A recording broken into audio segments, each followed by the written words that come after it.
மாண்புமிகு பேரவைத் தலைவர் அவர்களே, பரந்தூர் விமான நிலையமா இல்லை விவசாயிகள் கண்ணீரானா? எங்கள் தலைவர் விவசாயிகள் கண்ணீர் பக்கம் தான் நிற்பார். இதை உறுதியாக சொல்றோம்.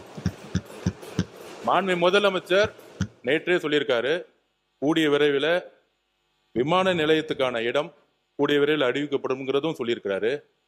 ஆனால் எங்களுடைய தலைவருடைய முதல் பிரச்சாரம் காலடிப்பட்டது விவசாயிகளுடைய கண்ணீருக்காக.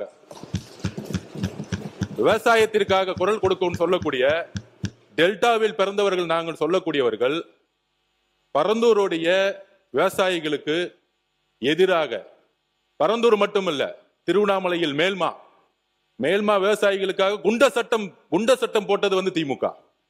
அப்ப இன்றைக்கு விவசாயிகள் மட்டுமல்ல, ஒட்டுமொத்த நீர்வளமும் எத்தனை ஏரிகள் என்பது இருக்குங்கிறது மூத்த உறுப்பினருக்கு தெரியுமா? கிட்டத்தட்ட 200க்கும் மேற்பட்ட தமிழகத்தில் மிக அதிக ஏரிகள், 381 நிறைந்த மாவட்டம், ஏரிகள் நிறைந்த மாவட்டம். அப்ப 381 ஏரிகளை பத்தி அவங்க பேசுனதில்லை, மக்களுடைய குரலுக்கு பேசுனதில்லை. நேற்றே தெளிவா சொல்லியாச்சு. சென்னை விமான நிலையத்துடைய இன்னைக்கு இருக்கக்கூடிய பங்கு என்ன, அதை அடுத்த லெவல்ல கொண்டு போறதுக்கான அரசினுடைய நிலைப்பாடு என்ன, எல்லாம் சொல்லியாச்சு. ஆனால் நேற்றிலிருந்து திமுக இந்த விமான நிலையம் இல்லைன்னா தமிழகத்தோட முதலீடே போயிடும், இண்டஸ்ட்ரி டிபார்ட்மெண்ட்டே இருக்காது. முன்னாள் அமைச்சராக இருக்கக்கூடிய இண்டஸ்ட்ரி மினிஸ்டர் திமுக எல்லாரும் சொல்றாங்க. இண்டஸ்ட்ரி வர்றதுக்கு முக்கியமான காரணம் என்ன தெரியுங்களா? Single window system. ஊழல் இல்லாத ஒரு அமைச்சர், ஒரு முதலமைச்சர், ஒரு அரசாங்கம், எந்த நிறுவனம் இருந்தாலும் முதலமைச்சர் இன்னைக்கு நேரடியாக சந்தித்து எந்த இன்வெஸ்ட்மெண்ட் இருந்தாலும் வாங்க, நானே எல்லா துறையிலையும் எந்த விதமான ஹடில்ஸும் இல்லாம சிங்கிள் விண்டோ சிஸ்டத்துல 45 நாள்ல எல்லா பர்மிஷனும் வாங்கி கொடுக்கறோம்னு சொல்லக்கூடியவர் சிஎம். அப்படிதான் ஒவ்வொரு துறையில நடந்துட்டு இருக்காரு.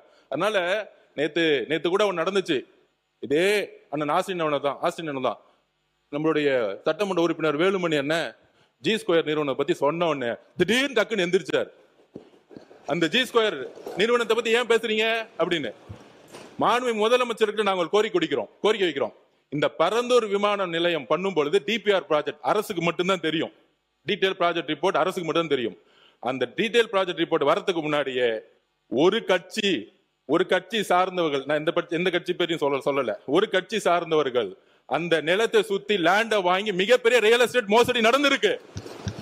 அதை ரிஜிஸ்ட்ரேஷன் டிபார்ட்மெண்ட்ல சொல்லி அந்த ரியல் எஸ்டேட் மோசடி, இந்த பரந்தூர் விமானம் எதுக்காக உருவாக்கப்பட்டதுன்னா இந்த ரியல் எஸ்டேட்டுக்காக தான். அப்ப இதை நாங்கள் பதிவு செய்கிறோம். விவசாயிகளுக்காக, விவசாயிகளோட கண்ணீருக்காக கிட்டத்தட்ட 2 போகம் அங்க விவசாய உற்பத்தி பண்ணிட்டு இருக்காங்க. 2 போகம், இத்தனை ஏரி இருக்கு, 381 ஏரிகள் இருக்கு. இதுக்காக விவசாயிகள் பக்கம் நிக்கிறதுக்காக தான் இது கேன்சல் செய்யப்பட்டதை தவிர இதுல எங்களுக்கு எந்த விதமான அரசியல் உள்ளிடுங்கள எழுதி வச்சு கொள்ளுங்கள். 5 வருஷம் கழிச்சு வெள்ளை அறிக்கை நாங்க உரத்துக்கு ரெடி.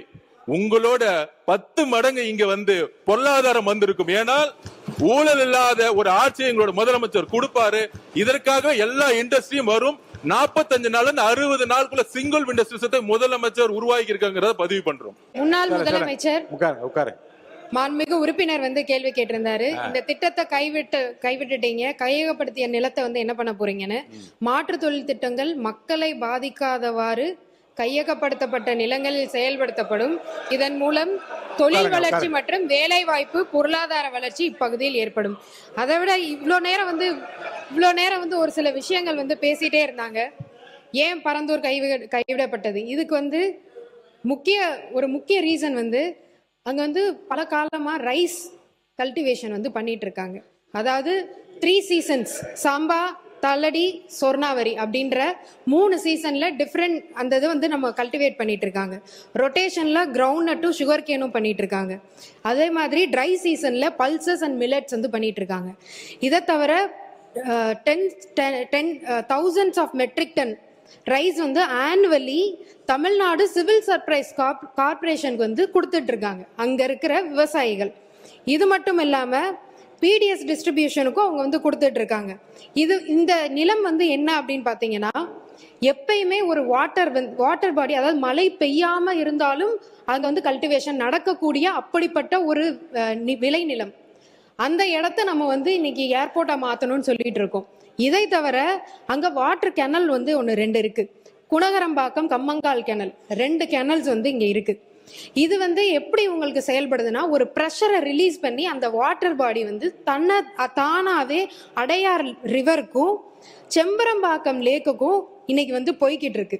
இதை நம்ம அழிச்சிட்டோம் அப்படின்னா ஆட்டோமேட்டிக்கா சென்னை சிட்டிக்கு வந்து உள்ளேயே ஃப்ளட் வர்றதுக்கான பல வாய்ப்புகள் இருக்கு. இவ்வளவையும் நம்ம அழிச்சு நம்ம ஒரு பரந்தூர் ஏர்போர்ட், நாம வந்து ஏர்போர்ட் வேணான்னு சொல்லவே இல்லை. இன்னொரு இடத்த நாங்க இந்த மாதிரி அது ஒரு சரிவான இருக்கிற ஒரு விளைநிலம், அந்த இடத்துல நீங்க எவ்வளவு தூரம் மண்ணை போட்டு இன்னொரு ஒரு ஏர்போர்ட்டை நீங்க கொண்டு வருவீங்க? இது கொச்சின்ல நடந்தது. இதனால 14 நாள் வந்து அந்த ஏர்போர்ட் வந்து பூட்டி கிடக்கப்பட்டது. இதே மாதிரி ஒரு விளைநிலத்தை கொண்டு வந்து அந்த ஏர்போர்ட் 14 நாள் பூட்டி கிடந்தது. இது மட்டும் இல்லாம இன்னைக்கு எங்களுடைய மாண்புமிகு முதலமைச்சர் அன்னைக்கு ராகுல்ன்ற ஒரு பையன், இந்த பையன் அன்னைக்கு ஒரு பேட்டி கொடுத்திருந்தாங்க. எங்களுக்கு பரந்தூர் விமானம் வேண்டாம், நாங்க என்ன அந்த விமானத்துல பறக்கவா போறோம் அப்படின்னு எங்களை காப்பாத்துங்கன்னு ஒரு வார்த்தை சொன்ன அந்த ஒரு வார்த்தைக்காக இன்னைக்கு இந்த அறிவிப்பு மக்கள் கொண்டாடுறாங்க. அங்க நடந்த ஒரு ரீசன்ட் லோக்கல் பாடி மீட்டிங்ல விஜய் ரோடு அப்படின்னு சொல்லி நாங்க வைக்க போறோம்னு அறிக்கையே அவங்க வந்து இன்னைக்கு விட்டுருக்காங்க. மக்கள் அத்தனை பேரும். இதனால விவசாயிகளோட வாழ்வாதாரம் பாதிக்கப்படும், 1500 நீர்நிலைகள் பாதிக்கப்படும், 1000 குடும்பங்கள் இடம்பெயரணும். இதையெல்லாம் கன்சிடர் பண்ணாம ஒரு ஏர்போர்ட்டை நம்ம எப்படி அங்க கொண்டு வர முடியும்? இதை தவிர இன்னொரு வந்து கேட்டிருந்தாரு. நான் ஒரே ஒரு கேள்வி கேட்கிறேன். சென்னை ஏர்போர்ட் மீனம்பாக்கம் ஏன் நீங்க 5 வருடம் கிடப்புல போட்டு வச்சிருந்தீங்க? மேல இருந்து சென்ட்ரல் கவர்மெண்ட் உங்களுக்கு அன்னைக்கே அப்ரூவல் கொடுத்திருந்தாங்க. நீங்க ஏன் 5 வருஷம் அதை சும்மாவே வச்சிருந்தீங்க? உங்களுக்கே தெரியும் பரந்தூர் ஏர்போர்ட் வந்து வந்ததுன்னா இன்னும் 5 வருஷம் ஆகும்னு. ஆனா அதை எக்ஸ்பேன்ஷன் அன்னைக்கே பண்ணியிருந்திருக்கலாம். அதுக்கான சென்ட்ரல் கவர்மெண்ட் அதுக்கான அப்ரூவலும் கொடுத்தாங்க. என்ன நோக்கத்துக்காக நீங்க இதை வந்து ஸ்டாப் பண்ணி வச்சிருந்தீங்க? உங்களோட மனசாட்சியை நீங்களே கேட்டுக்கோங்க. நீங்க பேசுங்க, தொடர்ந்து பேசி முடிங்க. நீங்க பேசுங்க. இப்ப அவங்க பேசி முடிக்கல. இது மட்டும் இல்லாம இன்னைக்கு வந்து சொல்றாங்க இதனால வந்து தொழிலே வந்து பாதிக்கப்படும் தமிழ்நாட்டுல. அப்ப 49% எலக்ட்ரானிக் எக்ஸ்போர்ட் வந்து இன்னைக்கு பரந்தூர் ஏர்போர்ட்டை நம்பிதான் இன்னைக்கு போய்கிட்டு இருக்கா. 41% எலக்ட்ரானிக்ஸ் எக்ஸ்போர்ட் இன்னைக்கு போர்ட் மூலமாவும் ஏர் கார்கோ மூலமாவும் சென்னை ஏர்போர்ட் மூலமா தான் அனுப்பிச்சிட்டு இருக்கோம். நாம வந்து இன்னைக்குமே எதையுமே நம்ம சொல்லவே இல்லை. எங்களுக்கு ஏர்போர்ட் வேணும், 2வது ஏர்போர்ட் வேணும். எக்ஸ்பேன்ஷனுமே உள்ள இருக்கிற காரிடோர்லே தான் வரப்போகுது. அந்த எக்ஸ்பேன்ஷன் ஏதோ அவர் சொல்றாரு எதையோ இடிச்சிட்டு நம்ம வந்து ரன்வே பண்ண போறோம்னு. அப்படியெல்லாம் கிடையவே கிடையாது.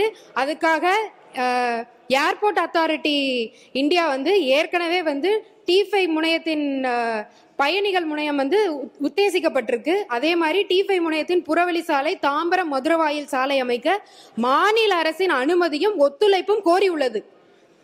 நெக்ஸ்ட் 10 வருஷத்துக்கு இது வந்து நம்மளுக்கு கண்டிப்பா ஒரு இது இருக்கும். அதே மாதிரி அடுத்து செகண்ட் ஏர்போர்ட் மக்கள் பாதிக்கப்படாம, விவசாய நிலங்கள் பாதிக்கப்படாம, அதே மாதிரி சிப்காட்டும் அதே மாதிரி இருக்கிற மக்கள் பாதிக்கப்படாம, விளைநிலங்கள் பாதிக்கப்படாம, அப்படி இருக்கிற நிலங்கள் மட்டும்தான் கையகப்படுத்தப்படும்.